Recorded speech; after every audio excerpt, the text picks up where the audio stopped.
In 1954, the U.S. Supreme Court, in a historic decision, Brown versus Board of Education, struck down the legal concept and the reality of separate but equal.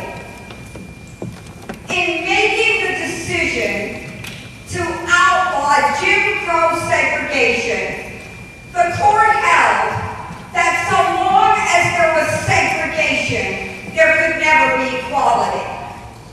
Segregation was premised on the theory that one race was superior and another inferior.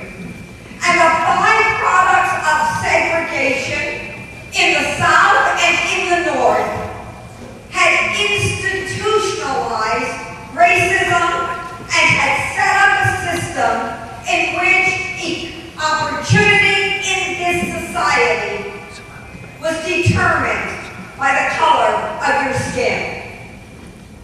When the civil rights movement, in response to Brown, brought a new generation of young fighters to their feet, and they began marching down south, they were able to turn that decision into a reality. Is the feedback too much?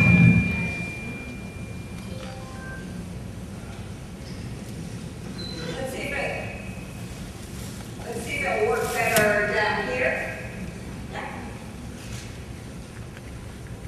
By marching, by standing up, by demanding equality in this society.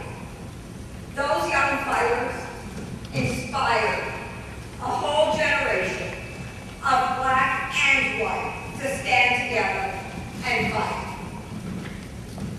It was through the struggles of the civil rights movement that the stereotype and the badge of inferiority was lifted from black people.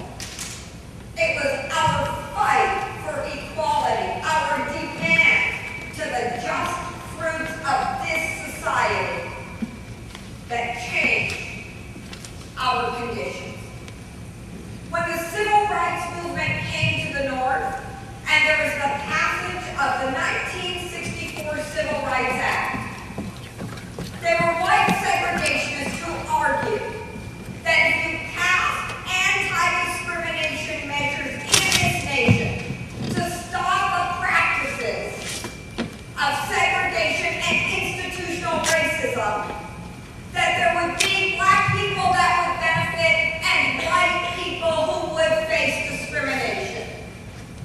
In 1964, those arguments were rejected by the vast majority of people in this nation because the civil rights movement had made clear that second-class citizenship was no longer acceptable, and that in fact, discrimination existed as the power of the majority to deny the minority certain opportunities.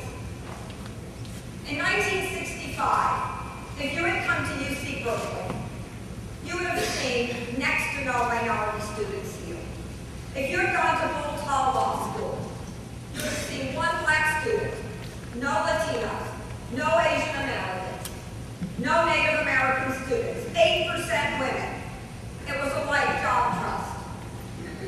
Universities across the North had next to no black students in them.